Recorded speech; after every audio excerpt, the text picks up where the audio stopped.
All right. Welcome to the deep dive. Yeah.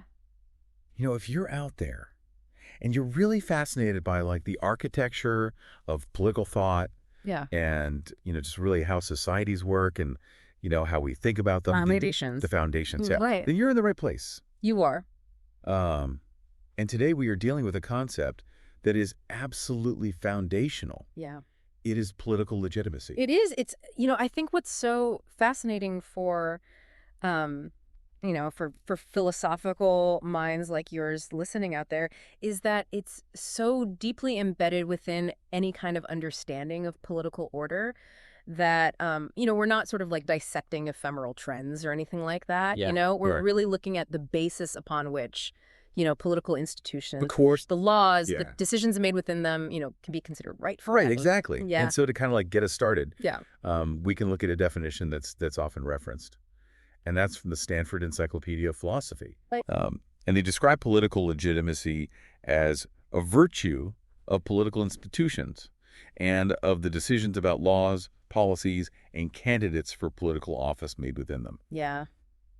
Okay, so Straightforward enough. it sounds pretty straightforward, but as any philosopher knows, Oh, yeah. the surface often conceals these kind of deeper layers of complexity. Ways. Right. Yeah. So, what are some of the questions that we're going to be looking at today? Well, first off, like how should we even define this thing, right? Like what is legitimacy? Yeah. And, we can contrast descriptive accounts, Mhm. what people believe Yeah. versus normative accounts. Right. What justifies political power? Okay, so there's like a what is versus a what should be. Exactly, yeah. Okay. We can also look at, what are the functions of political legitimacy? Right. Why does this concept even matter? Yeah, why should I care? Why should you care? As a, as Yeah. a citizen. Right. Yeah, exactly. And how does it relate to the ability of the state to exert its power? Yeah. What about the very idea of political authority? Okay. And then we could look at, sources of political legitimacy. Yeah, where does it come from? Right. Where does Yeah. it come from? Philosophers have debated this for centuries. Yeah. Is it consent of the governed? Right. Is it the ability for a political order to be publicly justified? Mhm. Is it some other factor altogether? Okay. And of course, we can't avoid the connection between political legitimacy and democracy. Right. Is democracy required for legitimacy? Exactly. Is it a necessary component of a legitimate political order? Yeah. And if it is, what grounds the legitimacy of democratic decisions themselves? Okay. And then finally, we can kind of like broaden our scope a little bit Yeah, take it international. and see, how the concept of political legitimacy sort of, extends beyond the boundaries of individual states into the sometimes, murky waters of international relations and global governance. Right, like the UN or something like that. Exactly, yeah. And this raises, a whole host of new philosophical challenges. Yeah. Well, it's important to remember as we kind of go through this that there's not going to be any easy answers. Yeah. The landscape of, political philosophy it's vast. It's huge. Yeah. It's rich. And it's varied. And it's varied. Yeah. So you're not going to find one, kind of universally accepted answer No. to any of these questions. No. So what we want to do today is really just give you an overview of some of the major debates and some of the different influential perspectives. A taste. A taste, right? Yeah, Yeah. exactly. So Yeah. let's start by unpacking this distinction Okay. between descriptive and normative legitimacy. Mm-hmm. Great. What's at the core of this divergence?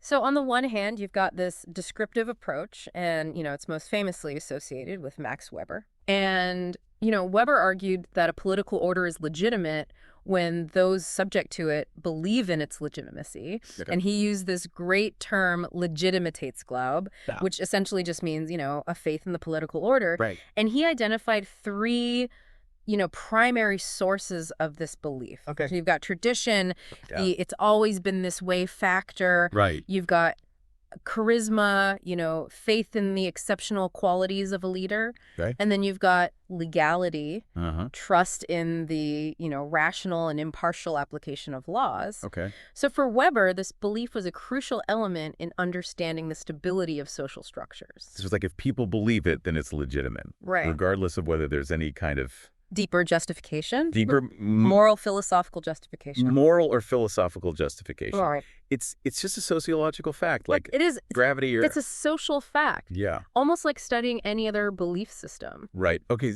so Weber's giving us this sociological lens. That's right. Then we have the normative concept of legitimacy. Yes. And here the focus shifts from what people do believe Right.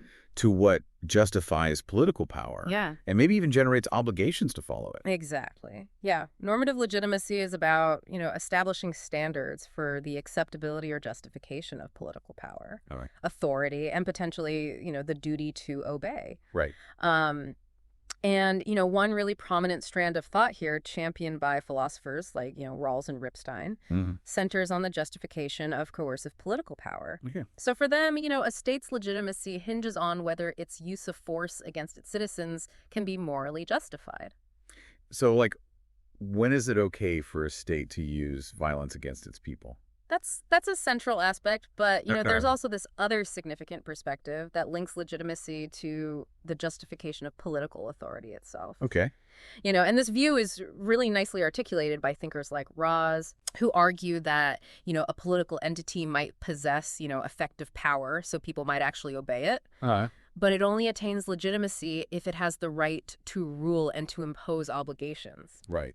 So Rawls really distinguishes between de facto authority, which is merely effective, Okay. and legitimate authority, which possesses this moral right to rule. So de facto authority just gets stuff done. Yeah, gets things done. Legitimate Or authority to get things done. ought to get things done, and people have a reason to follow it. Exactly. And that leads, very naturally to this question of political obligations. Okay.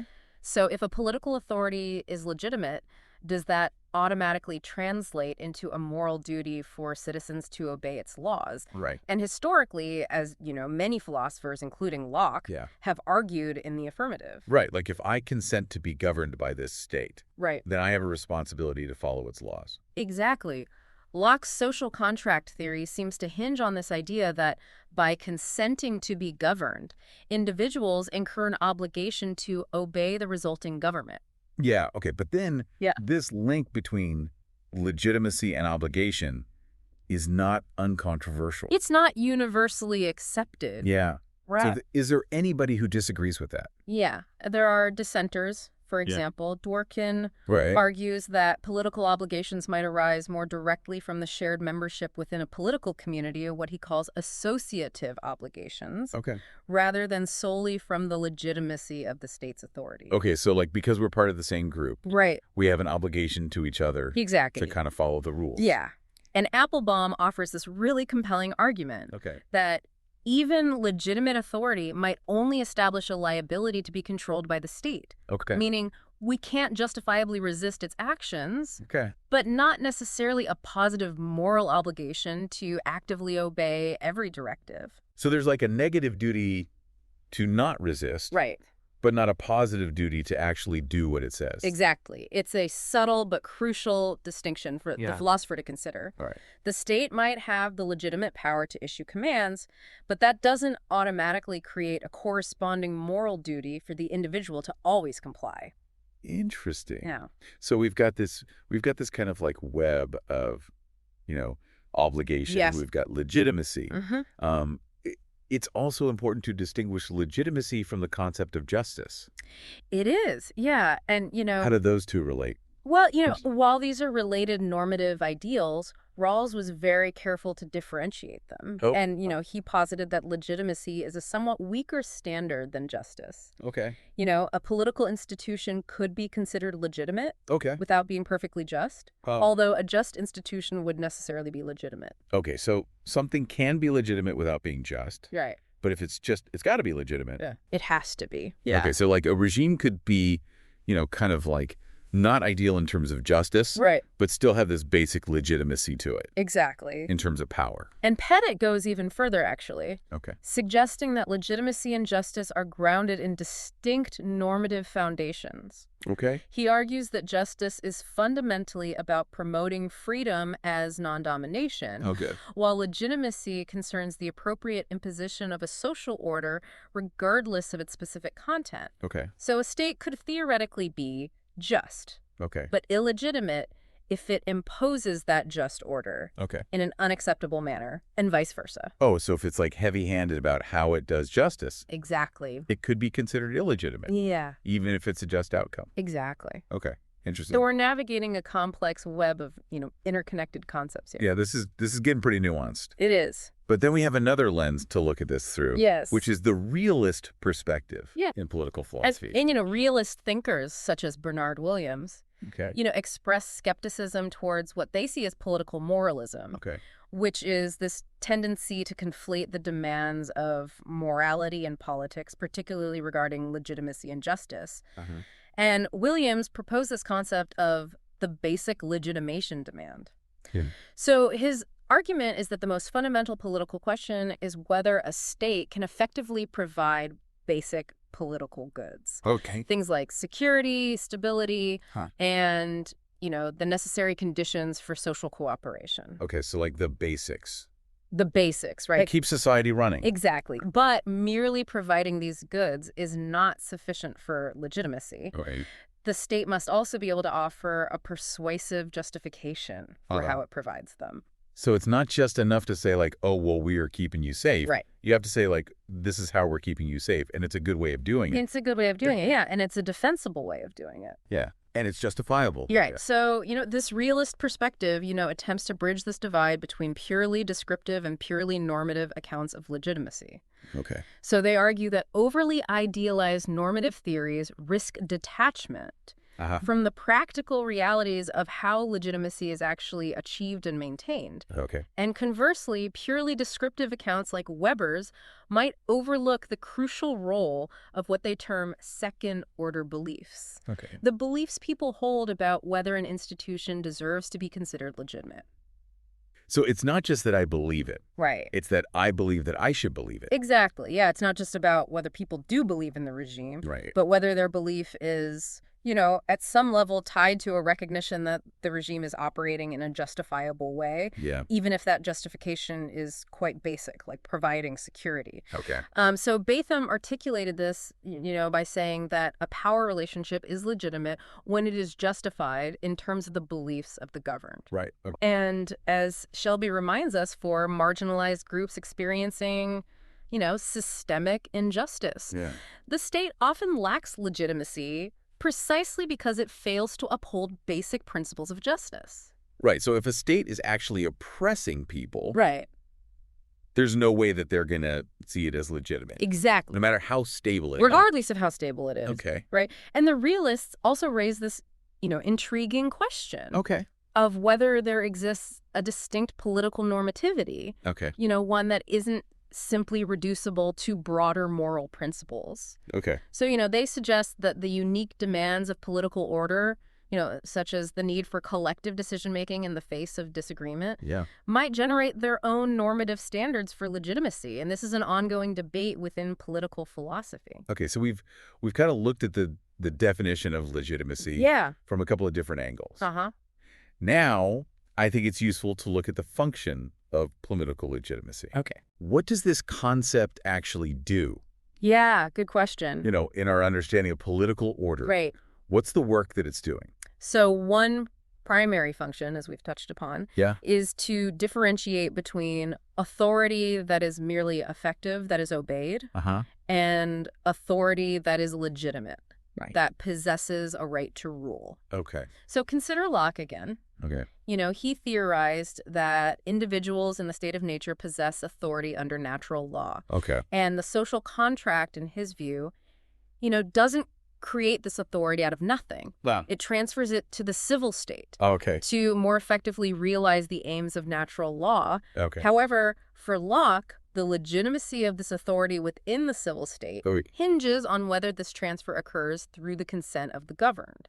Okay, so Locke's really big on consent. He is, yeah. So if I don't consent to be governed by the state, Doesn't have the right to govern me. it lacks legitimacy. And, Locke's framework provides a largely negative criterion of legitimacy, outlining conditions under which authority loses its justifiable basis. Okay. And contemporary thinkers like Simmons have elaborated on this, drawing a distinction between the moral justification for having states in general Okay. and the political legitimacy of actual existing states. Okay. In contrast, Yep.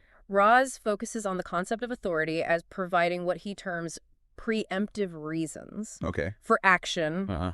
reasons that supersede other considerations. Right. So for Raz, legitimate authority is essentially effective authority that satisfies certain conditions. Okay.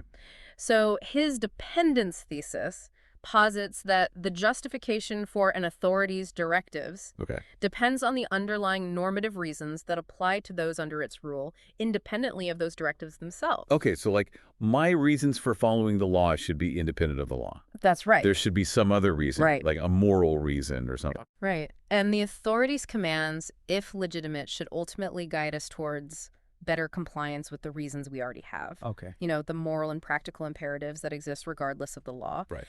And that's really the essence of his normal justification thesis. Okay.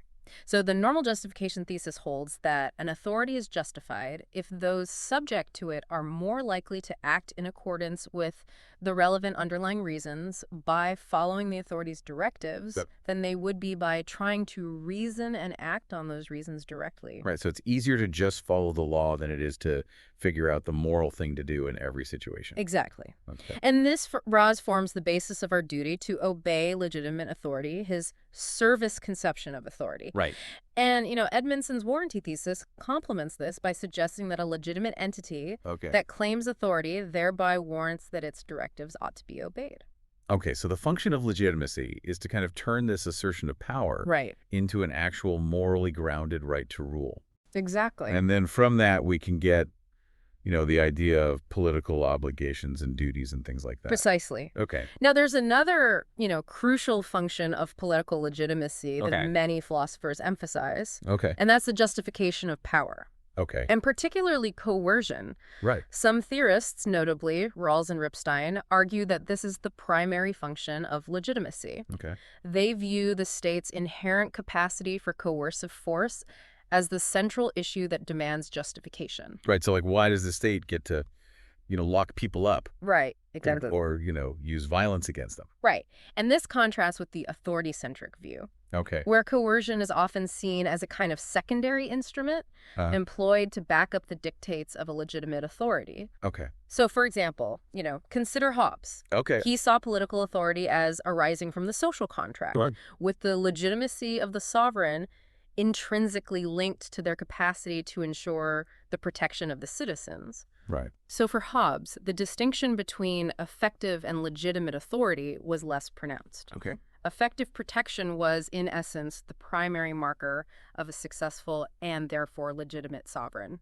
So Hobbes is saying, like, if they're protecting us, they're legitimate. Yeah, survival and security formed the bedrock of legitimacy in his philosophy. Okay. Now, Rousseau offered a contrasting perspective. Right. He distinguished really sharply between legitimate social order and more power, Okay. viewing coercive power within the civil state as inherently problematic unless properly justified. Okay. So for Rousseau, legitimacy stemmed from the ongoing democratic justification of laws within the civil state, Okay. rather than being solely tied to the initial emergence from a state of nature. Right. So we have to be continuously justifying the laws for them to be legitimate. Exactly. And the continuous participation and consent of the citizens in the making of laws is what underpins the legitimacy of the political order for Rousseau. Right. Kant, like Hobbes, saw the establishment of a civil state as a moral imperative creating political authority. Okay. He viewed coercion not as merely a tool of the state, but as constitutive of rights themselves. Right. So the very concept of a right implies a legitimate restriction on the freedom of others. Okay. For Kant, legitimacy depended on the idea of a social contract as a hypothetical test. Okay. Laws should be such that all rational individuals could consent to them, Okay. reflecting the principles of public reason. Right. And while Kant famously opposed a right to revolution, he emphasized that the head of state remained bound by the principles of public reason, and legitimate authority was contingent on adhering to these principles. Right. So for Kant, there seemed to be a continuing obligation to obey even a less than perfect legitimate authority, provided the underlying structure of the civil state was in place. Okay, so as long as the state is generally working the way it should, Right. then we still have an obligation to obey it, even if the ruler is kind of... Even if they're not perfect. It's not perfect. Yeah. And he stressed the paramount importance of the rule of law as the framework for legitimate political order, Okay. even if the actions of particular rulers might fall short of ideal justice. Okay. So the obligation to uphold this framework provides a strong reason for obedience, while the freedom to publicly critique Right. remains a crucial safeguard. So we can talk about how bad the ruler is, Yes. but we still have to obey the law. Yes. Okay. So we've explored how legitimacy functions in justifying authority and coercion. Right. What about its direct connection to political obligations? Oh. You know, the question of whether we as citizens have a moral duty to obey a legitimate state. Right. As we discussed earlier, the historically dominant view has been that legitimate authority does indeed generate political obligations. Right. Locke was a key proponent of this idea. Yeah. However, alternative perspectives have emerged. Okay. We talked about Dworkin, arguing for political obligations arising from communal membership. We talked about Applebaum. Right. Proposing the idea of liability without necessarily obligation. Right. And then you have the more radical challenge from philosophical anarchism, Right. such as Wolff's argument that individual autonomy is fundamentally incompatible with the state's authority, rendering all states inherently illegitimate in terms of generating a moral obligation to obey. So the anarchists would say there's no state that's actually legitimate. Exactly. Wolff's subjection problem really highlights this tension between individual moral autonomy Right. and the heteronymous nature of state authority. Right, because the state's always telling me what to do. Exactly. And that infringes upon my autonomy. Right. So, Edmondson, in response, suggests that legitimacy justifies the state in issuing directives, but a separate moral duty to obey only arises under specific additional conditions. okay. And Simmons offers a different perspective, distinguishing between the moral justification of having states in principle Right. and the political legitimacy of actual states. Right. He argues that while the existence of some form of political order might be morally preferable to anarchy, the legitimacy of a particular state, its capacity to generate a duty to obey, depends on the actual consent of those governed. Okay, so Simmons is coming back to consent again, He is, yeah. saying that, it's okay to have states, Right.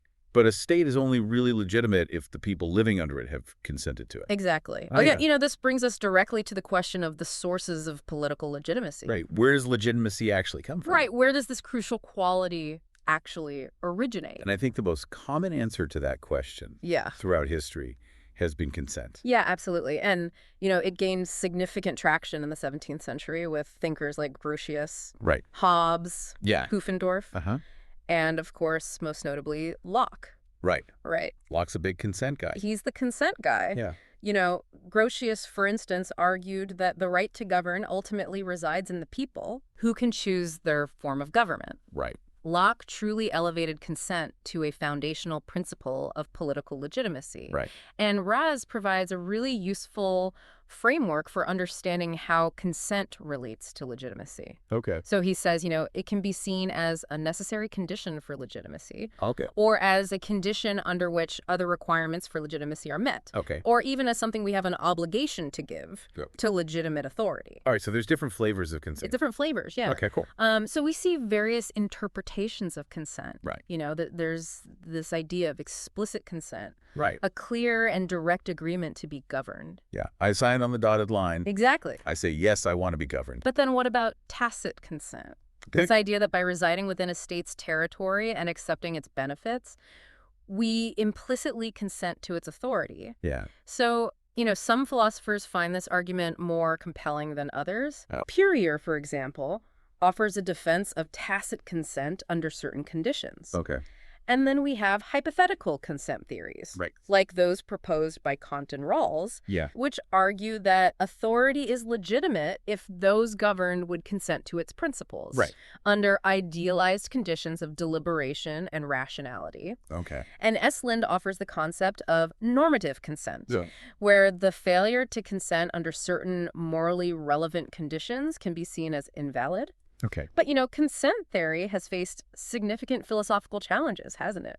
Yeah, people have problems with it. Right. Like what? Well, for example, Hume famously questioned the practicality and reality of actual consent Yeah. as the basis of government, pointing out that states often arise from conquest or habit rather than genuine agreement. Right? People just kind of get used to it. Yeah, they just get used to it. Or they're forced into it. Right. And then there's no real consent. Exactly. Yeah. And Carol Pateman, has critiqued consent theory for potentially obscuring underlying power imbalances and structures of subordination. Right. So like if I'm in a society where I'm already being, oppressed or taken advantage of, Right. my consent might not be all that meaningful. Exactly. Yeah. And so, Human Bentham, as you mentioned, Yeah. proposed alternatives, Okay. suggesting that the justification of authority should lie in its beneficial consequences, Right. its ability to promote overall happiness or utility. So like if the state's doing good things, Right. then it's legitimate. Then it's legitimate, and Simmons himself has argued that hypothetical consent theories tend to conflate the moral justification of principles of governance with the actual political legitimacy of a particular regime. Okay, so we've got consent, Yeah. but there's problems with consent. Right. So what are some alternatives? Well, what about the concept of public justification Okay. and the role of political participation? Right. So this seems to address some of the limitations and criticisms of consent-based theories. Go. The emphasis on public justification builds upon some of the core ideas of consent, Okay. shifting the focus from a simple act of will Right. to the provision of reasons Okay. that can be accepted by those subject to the authority. Okay. Thinkers drawing on Kant's idea of public reasons, such as Rawls, Okay. are central here. Okay. So Rawls' liberal principle of legitimacy states that the exercise of coercive political power is legitimate only when it is done in accordance with the Constitution, Okay. the essentials of which all citizens, Okay. as reasonable and rational, Right. can endorse in light of their common human reason. So like if we all agree that this is a good law, Right. then it's okay for the state to enforce it. And Rawls famously stipulated that this public reason should be freestanding, Okay. meaning it should rely only on political values Okay. that can be shared across diverse, comprehensive moral or religious doctrines. Right. So it can't be like a religious justification. Exactly. Or a specifically cultural justification. Right. It has to be something that everyone can agree on. Right. Okay. However, he also limited the scope of public reason, Okay. primarily to constitutional essentials and matters of basic justice, Right. and primarily to the discourse of public officials. So like the people actually making the laws. Exactly. Okay. Now Simmons again raises a critical point, Okay. suggesting that this focus on public justification might still blur the lines between the moral justification of political principles Right. and the specific political legitimacy of a given state. Yeah. However, Rawlsians might argue that in a democratic context, Uh-huh. legitimacy inherently involves the justification of coercion among those who are both the subjects and the authors of the laws. Right, because in a democracy, Right. we're all kind of making the laws together. Right. Oh. And a key debate here, as you can imagine, is whether some form of public justification Right. is genuinely a necessary condition for political legitimacy. Yeah. Do we have to be able to justify the laws, or is it enough that we all kind of agreed on them? And the very concept of public reason has been interpreted in